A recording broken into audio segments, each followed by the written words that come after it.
Hi guys, thanks for joining me. So great to have you here.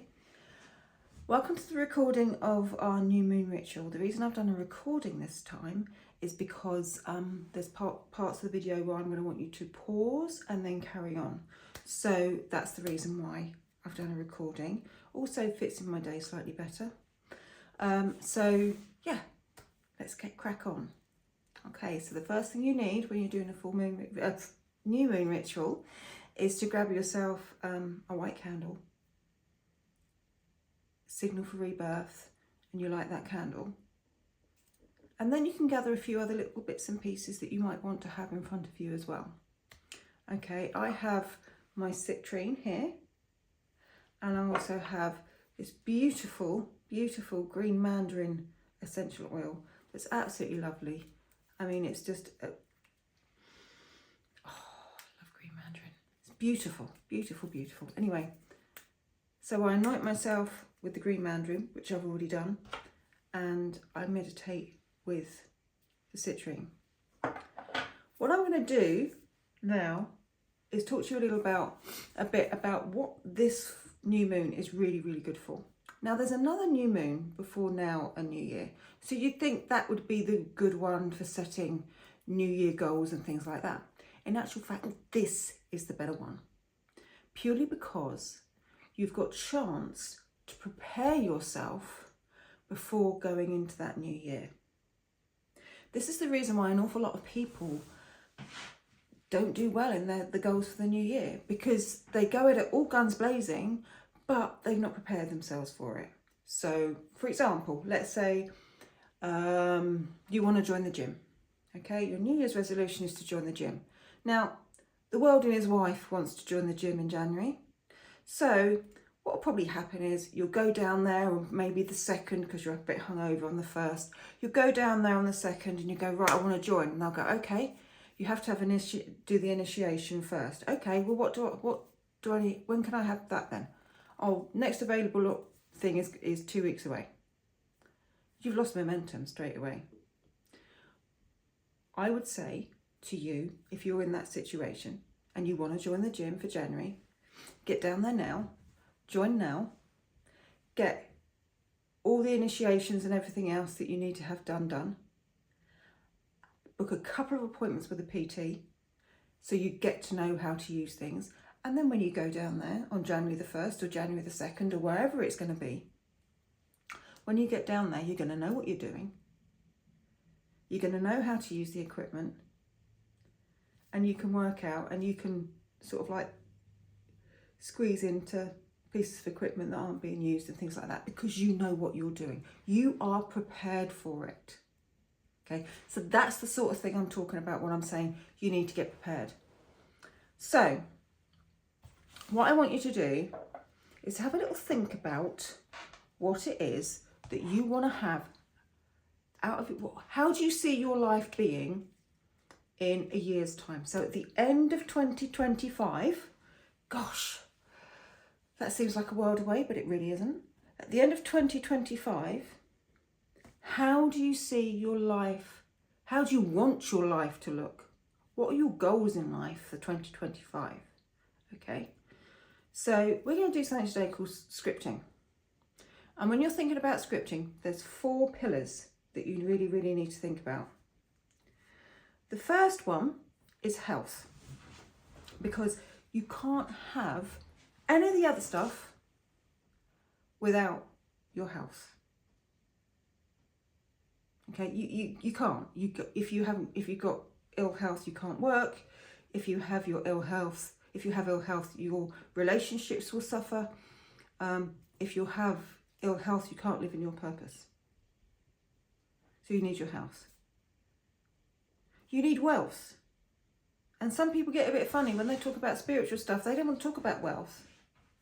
But it is important, because it doesn't matter where you are in this world. You need money to live. You can't live off fresh air with no shelter and no clothes. You have to have money to live.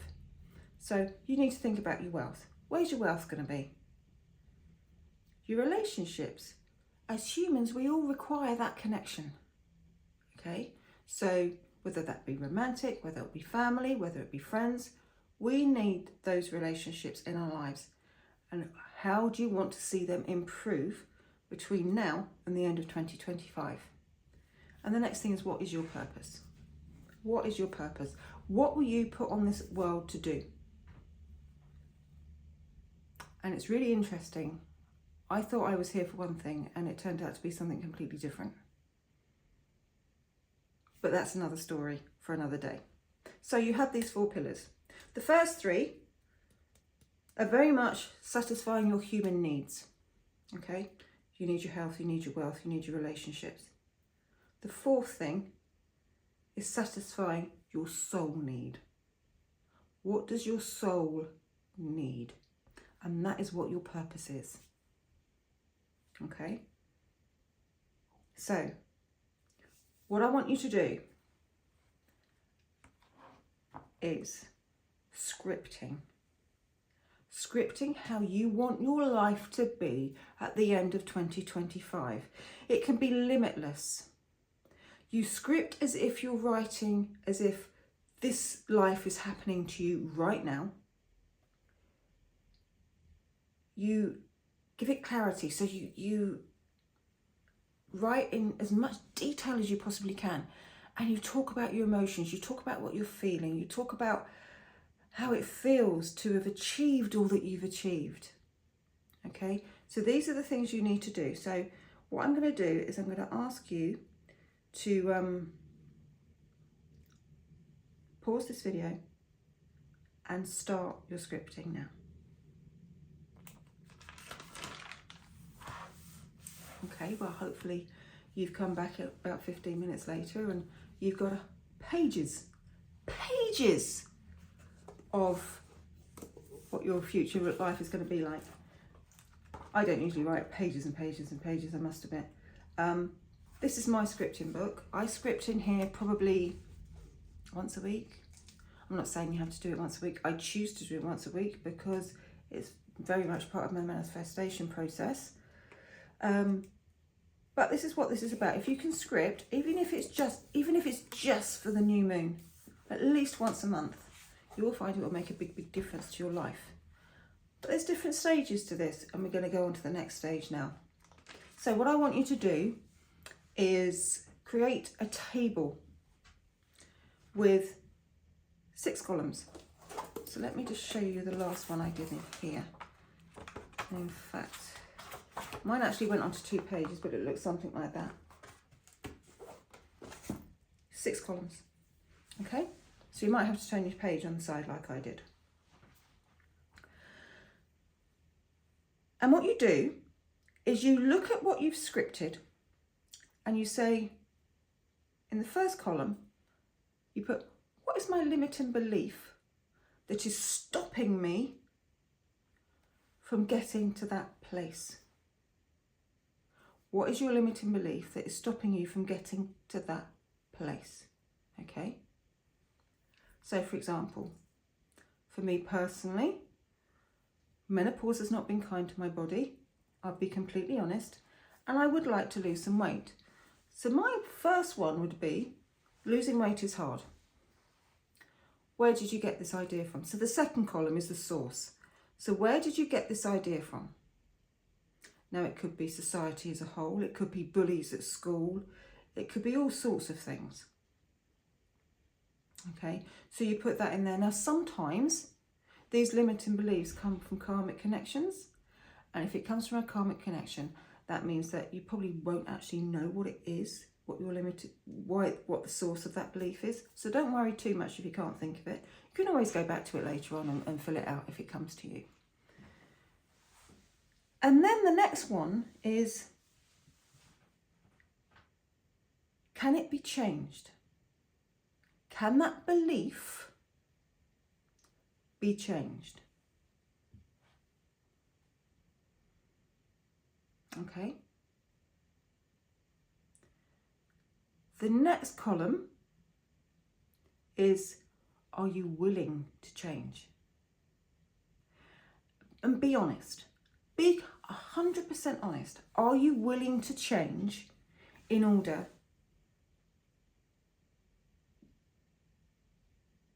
to get to the goals that you want? Are your goals that important to you that you're willing to change that part of your life, or that limiting belief? Now, a lot of these times, these limiting beliefs has kept us safe. It's our ego taking over. It's our ego talking. So when it comes to changing those limiting beliefs, sometimes it's a bit scary, and be honest with it and then work through that. Okay, the next column, what must I do? Now, for the losing weight is hard bit, I put be more mindful of what I'm eating and drinking. And what I didn't put was be more consistent with exercise. Do you know what you have to do in order to achieve the results you need? It's the limiting beliefs that's stopping you from doing it. And then at the end of that, you create a new affirmation or affirmations. So for mine, losing weight is hard. I've got losing weight is easy and I have a body of a fit and healthy 20-year-old. I am going to, but you do it in the present tense of it. I have a body of a fit and healthy 20-year-old. And that is what you do. So you go through what you've scripted. You pick out all these things that when you wrote them down, you felt a little bit uncomfortable about. So, am I actually going to be able to do that? And that's where your limiting beliefs are. So I want you to go through, write down all your limiting beliefs. In the next column, the source. In the next column, can it be changed? And the next column, are you willing to change? The next column, what do you have to do? And then the next column, the new affirmation. And what I want you to do is I want you to put me on pause and I want you to get it done. See you in a minute.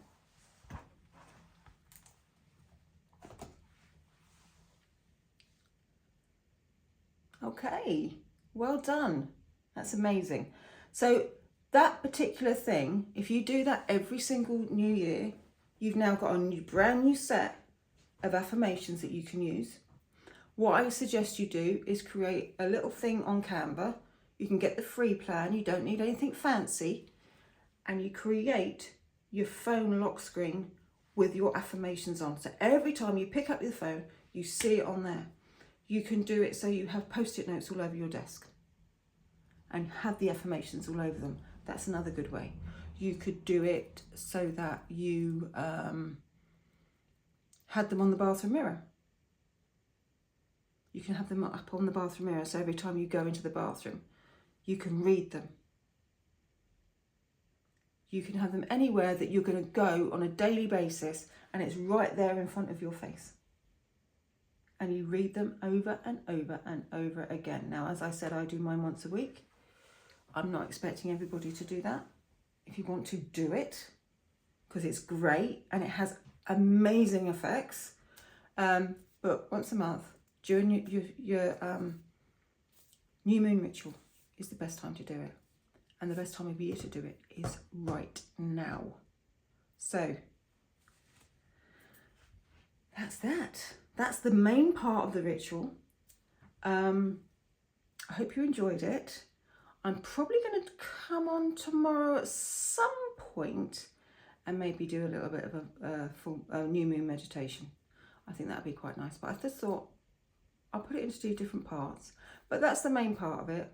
Use that scripting, get your new affirmations, put them in prominent places and get cracking on what your goals are for 2025. So this is what this new moon is all about. It's all about manifestation, manifesting those goals that you have for the next year. Okay, so I'm going to go.